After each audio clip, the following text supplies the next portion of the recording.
Hello, everybody. Good evening. Welcome to Nerd Talk. I know we haven't been on for a while, but I have a special edition just for Christmas, right? And actually, probably Christmas and New Year's Eve, and we're going to play this right here. But I have a special guest tonight. We're going to do an author, right? And normally, we're all about a whole bunch of nerdy stuff. Tonight, we're going to be about one topic, which it's amazing. So I moved to this little town called Ringgold, Georgia. And up here, it's in the northwest part, I guess it's the north central part of Georgia, right across the Tennessee line. You're out of Chattanooga. And you move these little towns and you go, oh, what's here? There's nothing really special here. It's a cool little town. It's a great thing. But I have learned in this town that there's a plethora of cool people and cool stuff. And actually, Ringgold was put on the map for this one thing a few years ago, and it's called the Zenith Man. Now, I don't know a ton about it. I do know it is a very, very, very big deal. And this man, if I'm correct, and our guest is going to tell you all about what this man's all about, right? So I got attorney McCracken Poston Jr. Poston. See, I knew I'd get it wrong because that's just what I do. I murder everybody's name. Yeah, and everybody that watches knows that I can't remember anything. But we practiced. I know, so that's why I can't remember it. So the Zenith Man. Let's get a little background on the Zenith Man himself first. All right. Well, first, anybody under 40 probably often pronounces it Zenith. But we would know it's Zenith. It's right. The TV brand. It's the TV brand, right. And Alvin Ridley had a TV shop just across the street from your studio. Right. And the middle of the block, the old historic block in Ringgold, Georgia. And Alvin was a proud TV repairman. He had his Zenith franchise. Right. And a lot of young people don't realize that the technology at the time was cathode ray picture tubes. Yes. And so the device itself had to be pretty deep. Yeah. Sometimes deeper than it was wide. Right. For smaller sets. Right.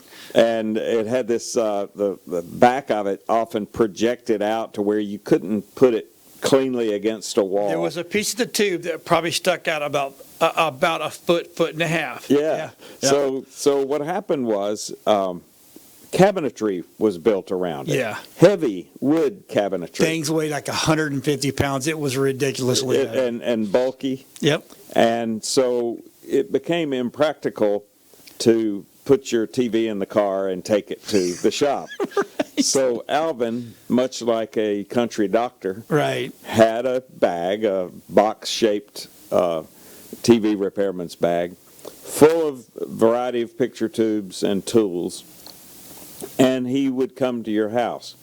Well, my father, who I'm named for, he liked Alvin, and he was my father always kind of enjoyed dealing with outsiders, right?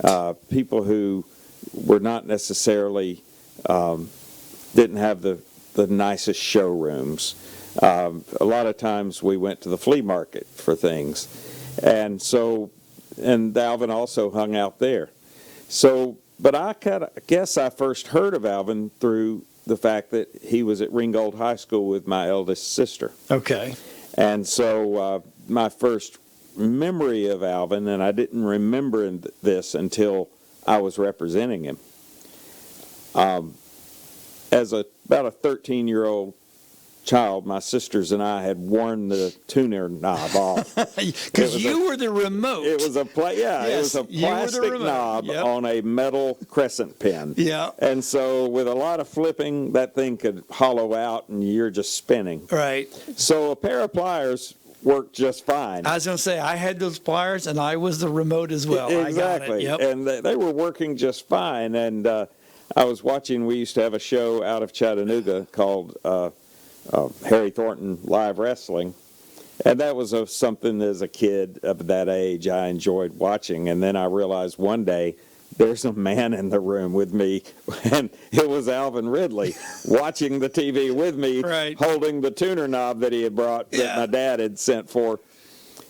And the only reason I remembered it was because he told me on that day that he had met Andre the Giant, and he told me what Andre the Giant had for breakfast. As Alvin said it, a dozen eggs and a loaf of bread. Wow. Well, you know, I went to school telling everybody I knew somebody that knew Andre the Giant. Right. I didn't, you know, think, because I lived in Graysville, I didn't know of Alvin's reputation locally right here in Ringgold. Right. I just knew that I had met an interesting, if not odd, guy who knew Andre the Giant. And I spread the word.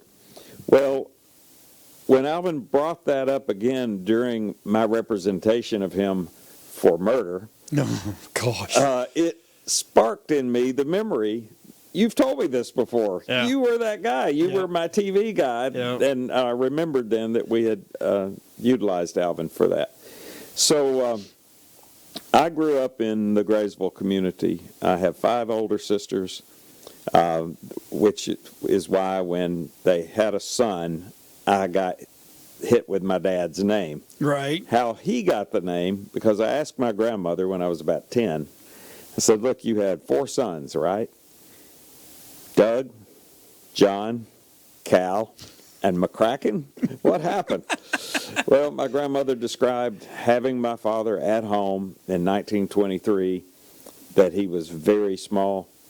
The doctor came around with the legal stuff, the paperwork, and the doctor looked at him and said, you know, this one's not going to live. And so they put him in a wooden box on a blanket on a lit wood stove to just kind of keep him warm. Keep him warm, yeah. And he managed 85 years. Wow. And but because of thinking that he was going to pass, she named him her maiden name, McCracken, her mother-in-law's maiden name, King, Poston, and I'm his only son after 5 daughters. So you have, because I didn't read all of it. It is McCracken King Poston Jr. Yeah. That's that. I mean, So- I love the name. I love your first name. I had a merciful nickname as a child, the last syllable of McCracken, which is Ken. Yeah. But it was so confusing to everybody. I've always threatened to name a child the middle syllable, crack. Right. But, you know, never came through. I actually did name a son McCracken, but we call him Mac, just Mac, like my dad was called. So out of Right. honor for my dad. So anyway, I ended up representing Alvin Ridley. I had been in politics. I had lost a big race and was kind of licking my wounds from that and from 1996 to 1997. And then I hear all the rumor around that because Alvin Ridley did not have a good reputation, he seemed to mentally devolve. And when I look back now, I know that's a misdiagnosis. Right. It's just that Alvin never really processed what neurotypical people were trying to tell him. Right. And I was having difficulty processing Alvin, and I knew he was having difficulty processing me. And so when he's accused of murdering a woman that no one has seen for 30 years, Right. he was also accused of keeping her in the basement Oh, for 30 years right. and killing her. Now, a lot of this was coming from her siblings. Her parents had many years ago put in the local newspaper Oh, wow. Look at that. in 1968 that she was missing. Right. Sorry about the That's all right. glare. Look at that. Okay. Yeah, there you go. And so that was in not only the Catoosa County News in Georgia, but the Chattanooga, Tennessee newspaper. And that was 1968, Wow. 2 years after they married. Interestingly, Alvin and Virginia got their wedding license 3 weeks after Dolly Parton and Carl Dean No way. came to Ringgold in 1966 That's and awesome. got married. Alvin and Virginia went to another Baptist church up in Rabbit Valley. And so that was 1966. By the time George Jones and Tammy Wynette came to Ringgold to get married, Right. now you have to understand and set the scene.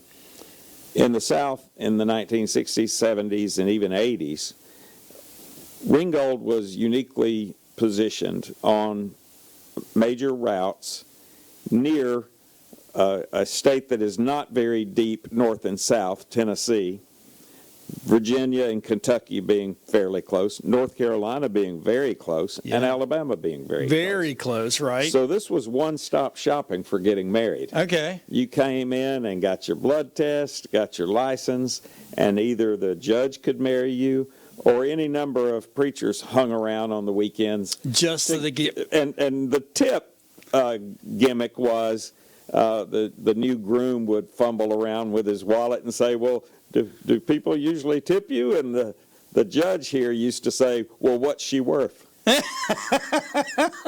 He used to get huge tips for doing that. Yeah. But, so by the time George Jones and Tammy Wynette decided to get married in America, they, I think, had gotten married out of the country, and they felt like they needed to do it in legitimate it in domestically. Right. In 1969, Virginia was already missing.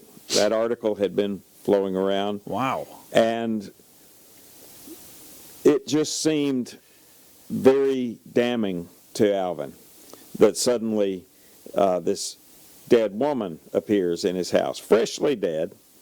But all we knew about it was that she did have epilepsy. Oh. But then, of course, the question was, well, why wasn't she being treated for it? Right.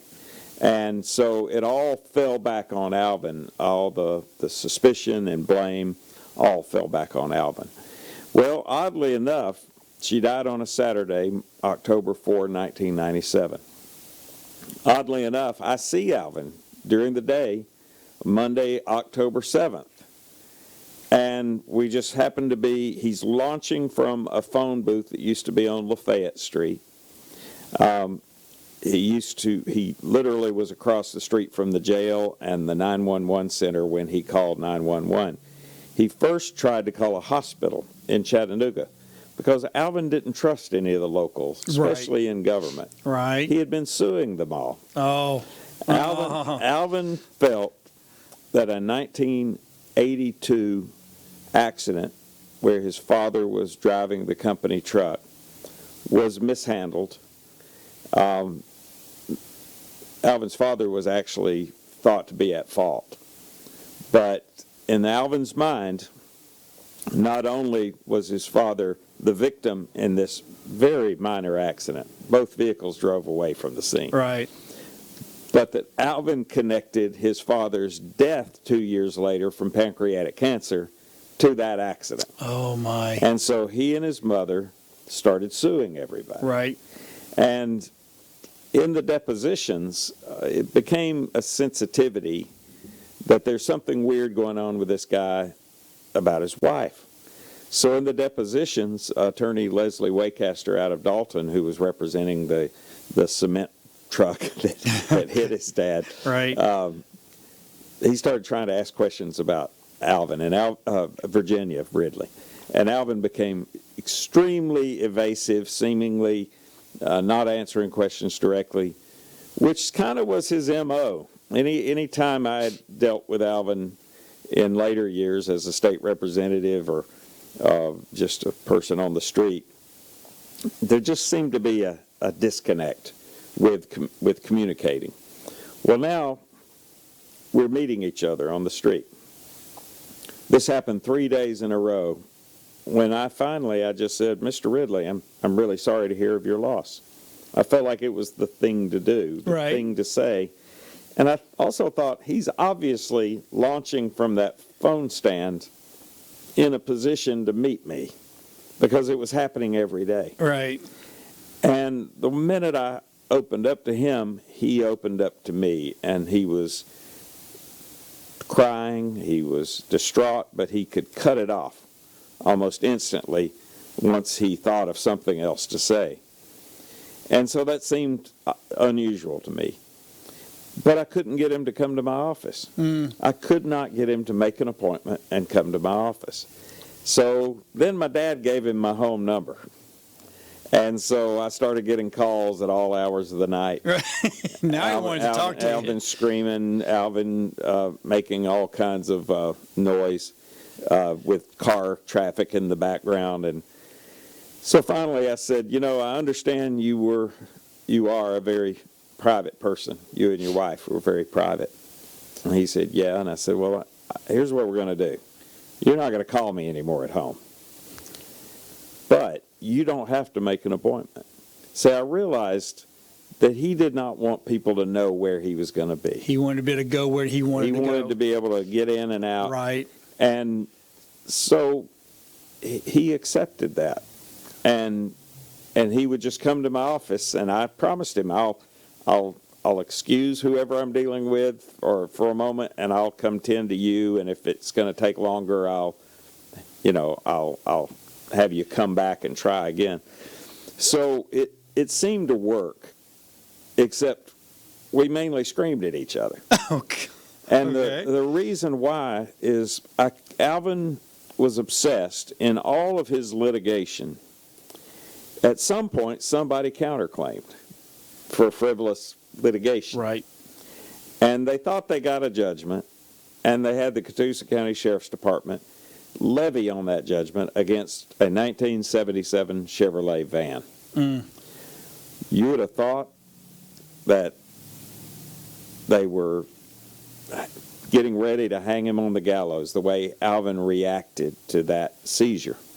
He called it the illegal seize of his van.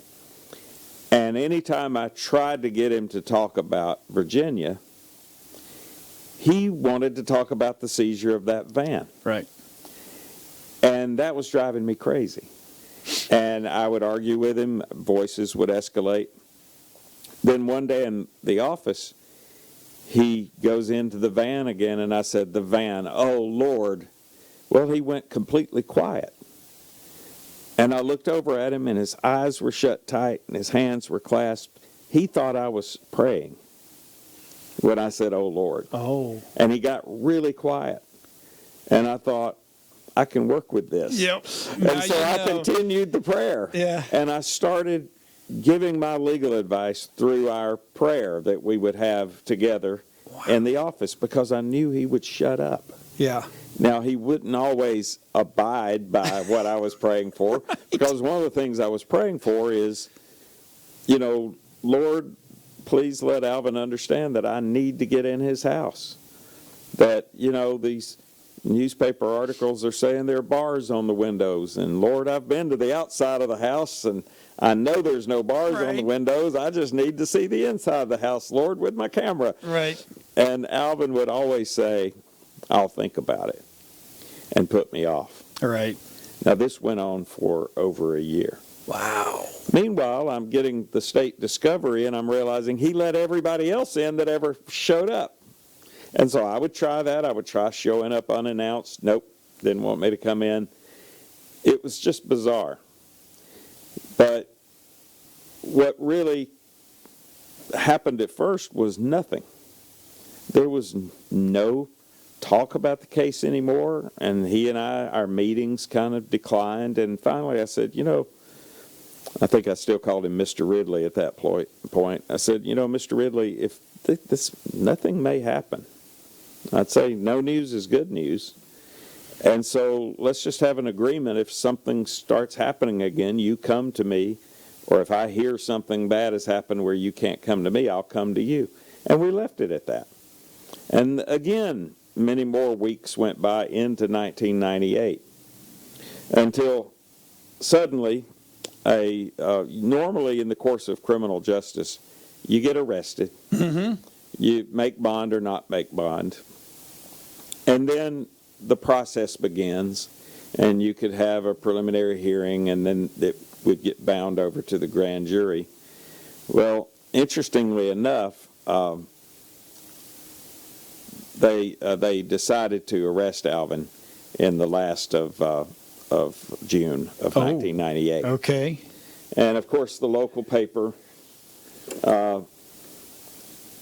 led with not only the suspicious nature of the death, but the fact that Virginia Ridley had not been seen in more than 30 years. This is the Dalton Citizen News. Well, I was able to get on the phone and get with our district attorney, Buzz Franklin, and one of our judges, Ralph Hill, and just a kind of a peeling the mask back to see how lawyers talk to each other. Mm-hmm. It's not always like on Law and Order, right, when everybody's an advocate all the time. Sometimes you just have a normal joking relationship with people. Right. And I was on the phone with these two men, and I said, it took him 30 years to kill this woman. I'm sure we'll get to a trial before he can get another one. Right. And in the humor and laughter, we all agreed on him having a bond. Yeah. And it was a relatively low bond, but I had to ask another question.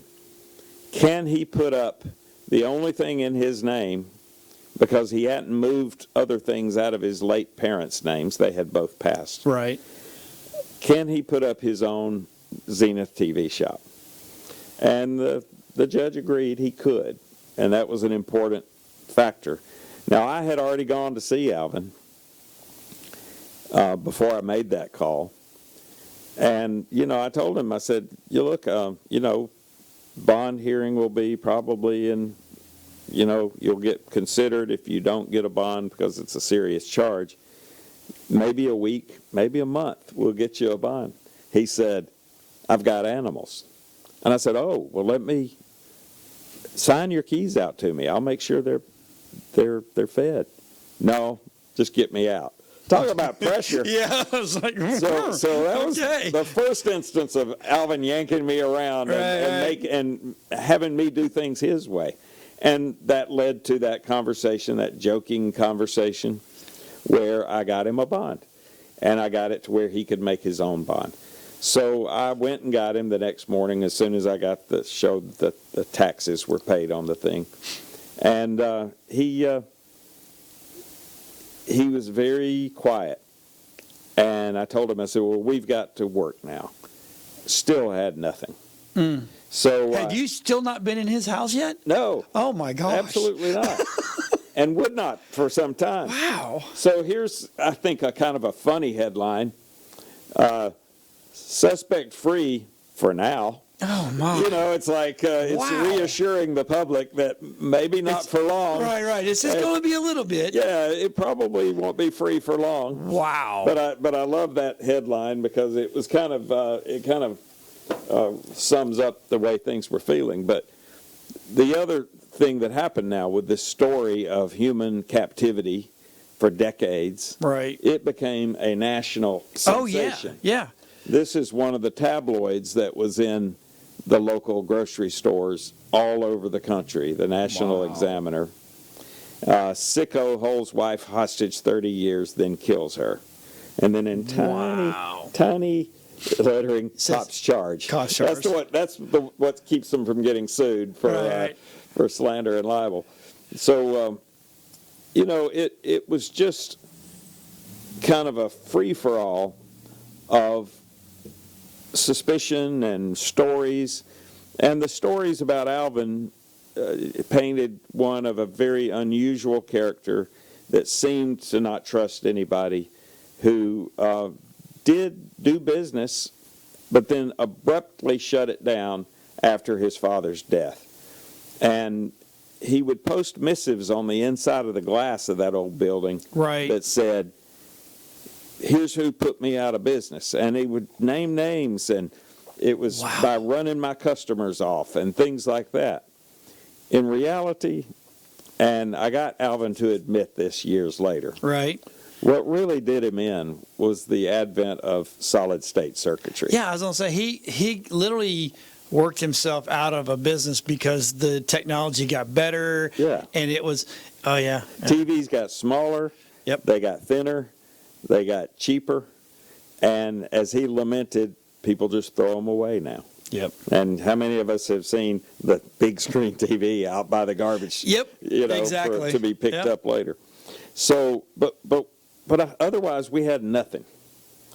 And so I really worried, we were now in August. The trials were to be the next month. The DA gave me a gift, 45 new state witnesses, and I'm a solo practitioner. Oh. So I went to the judge, and I said, Judge, I'm going to need a continuance because I'm alone, and I can't go through all these. Right. And this is the first time the case has been up. Well, the judge granted a half a continuance. In other words, we used to only have court every 6 months here for trials, jury trials. We had court all the time. Yeah. But for bringing jurors in, now we bring jurors in a lot more often. But back then it was only every 6 months. Okay. But they decided to have a special term in January. So it wasn't a complete dodge, but it was enough of a relief that I got to breathe. Yeah.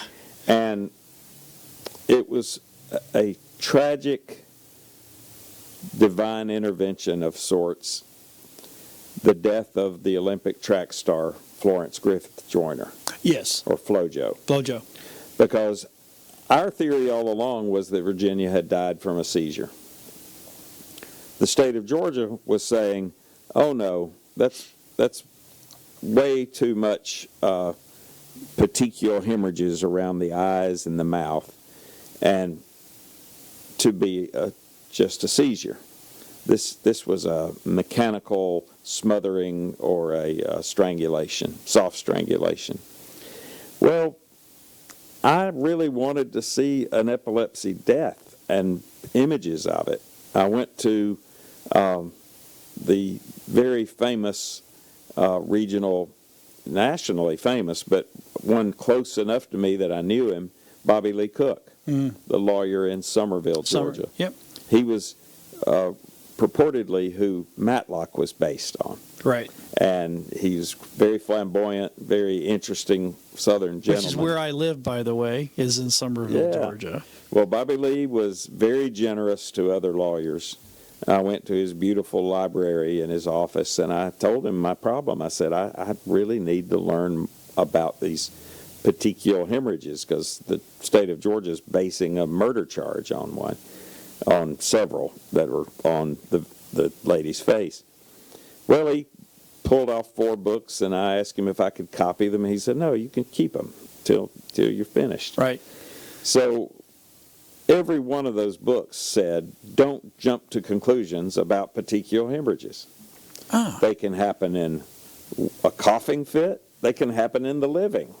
And anybody that's been around and has had medical issues, right, or a coughing fit, or a loved one that just has the structure of delicate capillaries, they will know that this happens.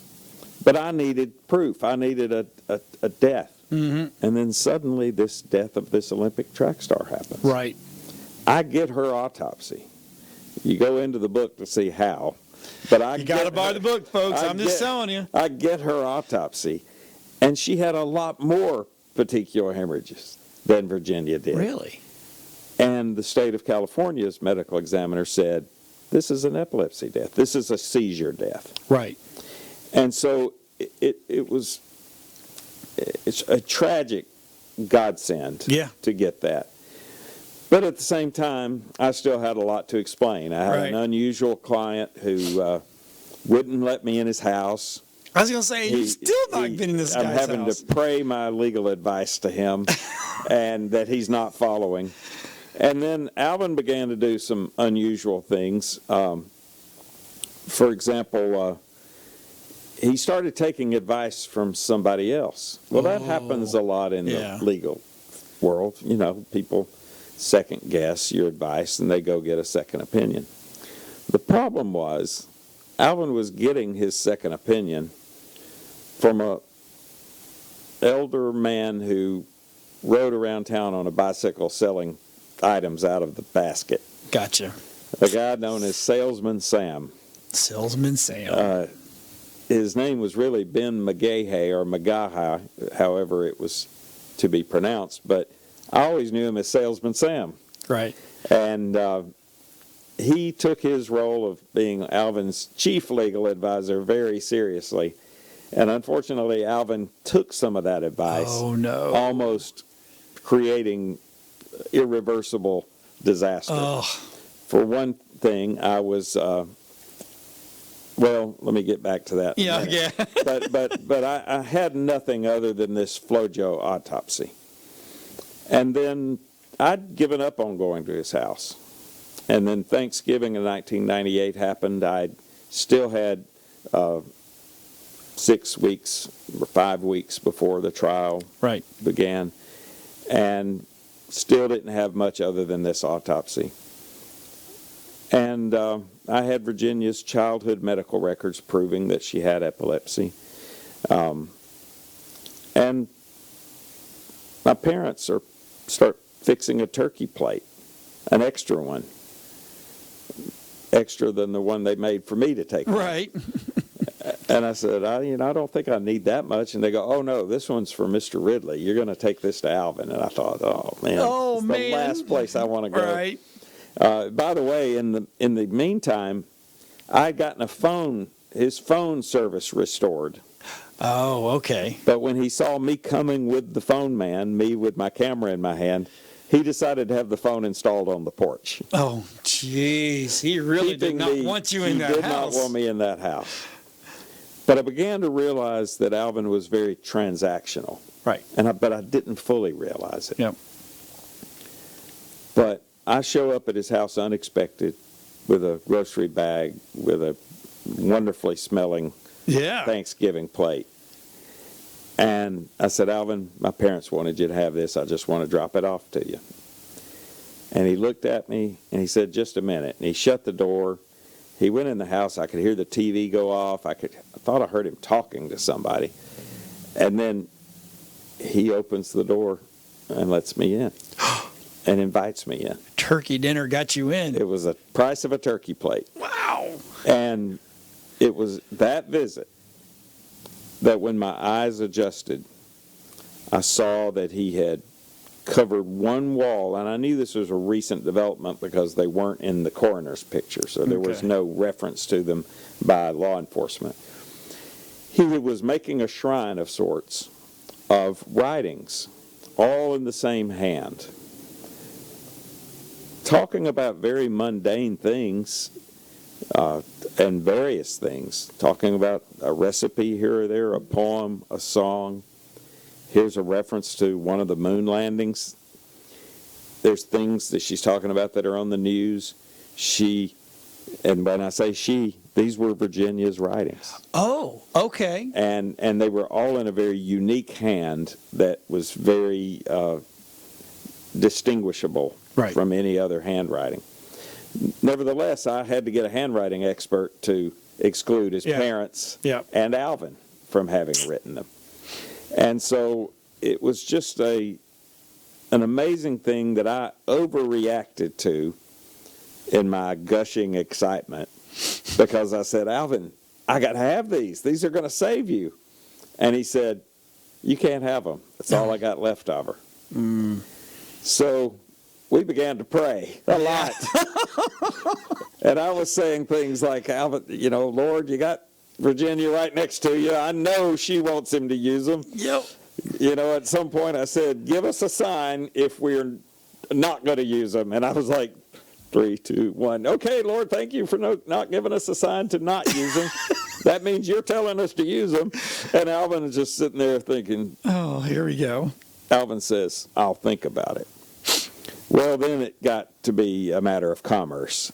And I realized the transactional nature of Alvin, and I offered him $100 just to copy them. Because I said, we've got to copy them first, because I got to serve them on the DA. Yeah. And while you're thinking about whether I can use them, I want to go ahead and serve them on the DA. And so Alvin came back with $200. And I said, deal. Deal. Right. And so we got to where I'm paying my client to cooperate with That's me. amazing. And when he came to the office I spent the next 4 days in this very uncomfortable, unpleasant house. While I think it was pleasant, it was a modest home.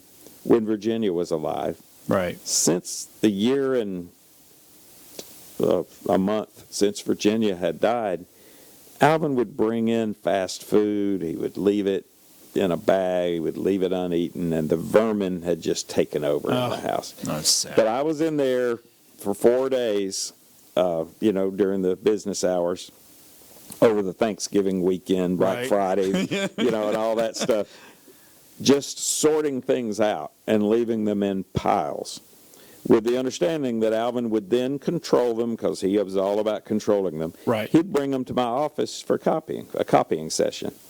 Well, I began to realize that my piles had been reshuffled and things were missing. Uh-oh.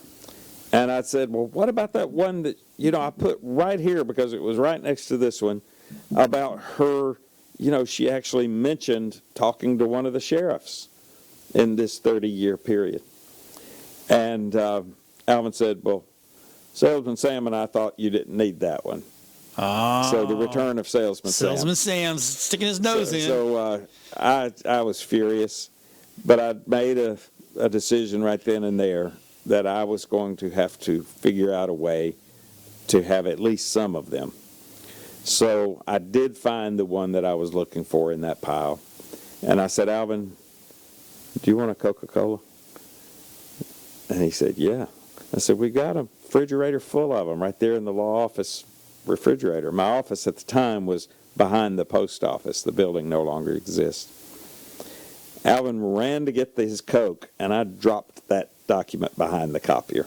Oh. And I knew I had to have something to show up with. Yep. So over the course of those days of copying, I took about a dozen pieces of paper and put it in a file I called the gold file. Yeah. Because Right. that was going to save Alvin Oh, yeah. Ridley. Yeah. And then, so unfortunately, he was still wary about whether I could use them or not. But we were going in this direction. And so I needed an epilepsy expert. And I found one. This is 1998 internet, dial-up. Oh, wow. I was AOL days. I thought it was neat to show off to Alvin, the TV electronics man. Right. Look how far we've come. Yeah. And all that. And I thought, this is top of the game. This is going to blow his mind. And so Alvin would sit there, and I would let him, use the mouse and try to look up things. And we were looking up epilepsy death. And I was into these abstracts.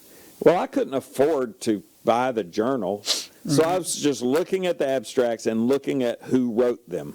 And there was one name that stood out, B. Wanamaker, M.D. And I thought, this guy is on just about every journal entry, abstract, about sudden death and epilepsy. Right. And so I found Braxton Bryant Wanamaker in Orangeburg, South Carolina, and I called him. He was a very interesting guy, not very chatty. And I hired him to come just to testify about the petechial hemorrhages. He said, they're on my living clients after a bad seizure. Wow. And a lot more than this, So the state of Georgia was just wrong about its assessment. And unfortunately, we learned that they were affected by the rumor information that this woman has been held captive. Right. And that very possibly moved them toward, well, this is homicide then. So my then wife and I took Dr. Wanamaker out the night before he testified. And it was so awkward. He's just not a chatty person. And at the very end of the meal, I gave him his check for his trip down. At the very end of the meal, he said, is there anything else unusual about this woman? And I thought, yeah. I didn't think it was relative. I didn't tell him before. I said, yeah. She just can't even have a thought without writing it down. He said, oh, that's hypergraphia. It happens in temporal lobe epilepsy patients sometimes. Right. Okay. And I thought, hyper what? And he said that it just compels them to write. It doesn't affect what they write. It just tells them to write it down. Right. And so I described some of the writings, and now I had an explanation. And in Virginia's writings were explanations that she loved her husband, that she was having trouble with her family. And when Alvin would make me go and research all this civil stuff, I found an eviction file where Alvin and Virginia had been evicted from their first apartment, a public housing apartment. And at the trial, which Alvin turned into a jury trial, by the way, My. representing himself, Right. at the trial were Virginia's parents. I found a juror from that eviction case, and she remembered the case. And she described how the judge stopped the trial because Alvin was making it into a circus. And he said, Mr. Ridley, send your father to go get your wife. In other words, that's what this is all about. Right. And Virginia came into the courtroom, the old Catoosa County courtroom, and said, I'm with my husband. You know, you're kicking us out of our marital home. I'm where I want to be. The judge, just to make sure, sends her back into chambers with her parents. He lets Alvin's father go, but he won't let Alvin go. And they came out. She went home with Alvin, but they were evicted. Wow. The theory of the eviction was that Virginia really wasn't living there, and that Alvin wasn't there a lot. Right. Well, what had happened was, and I learned this, Alvin mentioned it, but I learned it in depth from Virginia's own accounting. An exterminator was let in by the apartment manager, and he came in while Virginia was bathing. Oh. And he kind of made a move on her. Uh-oh. Asked her to go riding around and, tried to pick her up. Yep. And classic Alvin, instead of what a lot of macho men would do, would be go track that guy down and threaten his life. Classic Alvin just decides, well, we'll just remove ourselves when we think the exterminator's going to run. Right. Well, they didn't know when the exterminator was going to run, so they basically removed themselves every day. Oh, wow. Went back some nights to sleep, Yep. stayed at his parents' house, et cetera, and that's where they ended up moving. So all of that was going on, and I'm learning it, and I'm realizing, I think this guy's innocent. Yeah. I really do think he's innocent. But Alvin and I were trying to figure out how to work together. He would do bizarre things like, I had to try a murder trial right before his. Wow. And I wanted Alvin to come sit while I picked that jury because it's the same jury pool. Yeah. I said, you're going to see some names that you know, and we're going to see how they react to you sitting there kind of behind me. Well, Alvin thought, or he had been advised to do differently. By Salesman Sam. Yeah. And I lost track and realized that he's gone when the DA told me that Alvin had been arrested in Rome, Georgia at the federal courthouse. Oh, my. Alvin had gone to the federal courthouse in Rome, Georgia, had given the U.S. Marshals the bum's rush. They said he had doused himself with gasoline. Oh. And he went into Judge Robert Vining's office and started screaming that his lawyer in Ringgold hadn't done anything yet. Oh, no. The gasoline was explained by a temporary breakdown of his vehicle. Right. Where he got up into the carburetor. Yep. And I talked the federal marshals into letting him go. And I was waiting on him by the time that evening he got home. And I said, what in the hell are you doing? He said, my legal advisor suggested that I do that. Salesman Sam. God, that dude is just crazy. So that's the kind of things. So I decided to try to bring Salesman Sam into the team because he just kept hurting us. So I decided I'll buy some products from you, Salesman Sam. So he sold me some pencils with my law office name on them, and I bought a bunch of pens and I even put his name on it. I said, let's give yourself a little promotional boost on my pen. I'll put your name on the other side. And got the pens. They never worked. They were completely dried up. Yeah. I don't know if he got them. Somebody had gotten them from some warehouse that had been, baking in 120-degree heat, but they never worked. Oh. So I had a whole gross of Salesman Sam pens. I gave them mostly away at the opening of my book. Yeah. Because now they're relevant again. Yep. But we had a really bizarre trial, and I was not planning on Alvin testifying because I knew if I started talking about his wife with him and he looped around to start talking about a 1977 Chevy van, which is always where he went, Yep. he's going to be in trouble. Yep. And so I thought I had convinced him to not testify. But he had an apparition. Jesus appeared to him during lunch one day during the trial and told him he had to testify. Oh. So in other words, he told me that Jesus was overruling me. Yeah. Well, that was always Alvin's call. Yeah. I didn't want him to know that. Yeah. But it was always his call whether he testified or not. And so I just tried to, in the last few minutes before we got back from lunch, tried to kind of prep him. And then I thought, you know what? I've been beating my head against the wall with this guy for 15 months. What's the DA going to be able to get with him? And sure enough, he was just as difficult, just as obstinate with the DA. Oh. All right, so I want to end by saying, we won the trial. Yeah. Not giving away a great deal there. Right.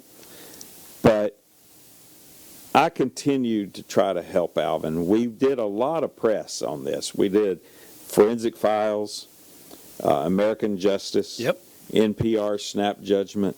People Magazine did a feature in 1999. Front page Washington Post. It was an amazing story, but one that I always felt dissatisfied at the end of because I could never explain my former client. Right. I could never explain him. And then we just, over the years, we continue to do things, podcasts, we'd go to lunch together. I became a person that I felt was helping Alvin interpret a modern world. Right. But I later found out I was helping him interpret a neurotypical world. Right. Because in 2021, I learned for the first time that Alvin Ridley, who was then age 79, was autistic. Yeah. And looking back, because nobody knew much about adult autism in 1990s. But of course, I had learned since then because of all the children that were diagnosed and getting treatment and helping. And of course, some of the greatest contributors in our culture have been on the autism spectrum. They have. Absolutely. And, they have that ability to focus on their subject of interest without any interference. And Alvin's superpower was electronics. Yeah. In the old school electronics. Yeah. And I'd never found a person that had a bad business deal with Alvin Ridley. Right. That was amazing. But it had changed. And he got caught up in all of these fears and thoughts. But when Alvin learned that he had autism and he agreed to let me take him to Atlanta for testing, he agreed to let me talk about it. It was amazing how much lighter he seemed in his outlook on things. He later admitted to me it was probably solid-state circuitry that did him in. Yeah. People just throw their TVs away now. Yeah. And the conspiracies were kind of melting away. And people began to talk with him when we would go to our weekly lunch. Yeah. Well, Alvin would still give them the death stare. Yeah, But right. now they would be behind him and they'd be giving me the thumbs up, like, I got the death stare from Alvin, Yeah. but I understand now. I get it now. And Yeah. so Yeah. what was really amazing was when the book came out, because I chartered a bus. I wanted to make sure there was some crowd. My publisher decided we were going to do it at the Jimmy Carter Presidential Library. Oh, okay. On February the 20th of this year. So I thought, well, I got to have a crowd there. Yeah. So my sisters, who are all older than me, got them and their families, my office staff, and Alvin. And I got a bus, got them to go take a bus and go to Atlanta. Well, I was gone ahead for do some press Right. for it. And so I thought I'll at least have 30 people there. The place was packed. Wow. And it was a moderator and me. And Alvin was sitting on the front row, and I said, there's something wrong here. Bring a third chair up here. Yeah. And Alvin, who I'd never seen in a huge public situation other than when he was on the stand, Right. he stole the show. Yeti. He was amazingly comfortable in that situation. That's awesome. We followed up with an event in Ringgold 2 days later, packed the depot, and Alvin signed books for people. They would come up to him and they would tell him, you worked on my grandmother's set. And this was just this reaction of people to him was amazing. How it's probably the first time in his adult life that he felt warmth and affection from this community. Right, right. And even his detractors, and that's why I really am glad I wrote the book in my 60s, Right. because it gave time for there to be redemption Yeah. by pretty much everybody in the Right, book. right. Even the people who were the most against him, they came around. And I think that also lifted Alvin. Well, Alvin passed this last July, but he passed a happy man. Right. I'm so glad that I just happened to go to the hospital to see him. He was having kidney Yeah. issues, but there was hope. There was some obstruction, and we were planning on getting that cleared. But then he had a heart attack. And after that first heart attack, he seemed to be doing fine. He was handing out cards to the staff about the book. Yeah. And I said, Alvin, you look pretty good for a guy that had a heart attack. And they said, well, he's been given morphine. And I thought, this is my opportunity. Alvin, do you think Virginia and your mother and dad are trying to call you home? And he immediately said, no, they want me to stay here with you.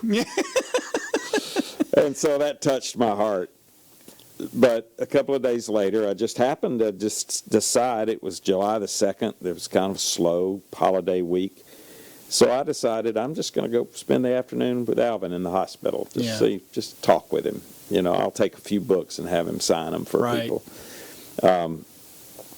He looked uncomfortable, so I put the books down, and I got him assistance. And they said, these labs don't look good. We think he may be having another event. Well, the doctor had said, if I go to fix his heart, his kidneys are gone. Right. And Alvin had decided, let's ride it out. Right. Yep. But Alvin, I finally talked to him again. I just pivoted, as I often did. I remembered that I had to do that 25 years ago. I would try something one way. When he would shut me down, I would try another angle. And I said, well, Alvin, I just want you to know that I am looking forward to meeting Virginia, because I feel like I know her. Well, now that I'm going to heaven, he's okay to talk about it. And he's saying, he said, when we're up there, Daddy will take us fishing. They've got a river. You can catch 30 fish an hour. Oh, wow. So I want to thank you for having me. This is, and by the way, if you come to Ringgold, there's actually, they still a memorial in, so I think it's called Capping Addicts now. You can actually go in there and look at the little office and the whole 9 yards. Yeah. And so where can we find the books? Well, on all booksellers. Okay. And but in Ringgold, Georgia, you can get them signed right across the street here at Fern and a Feather.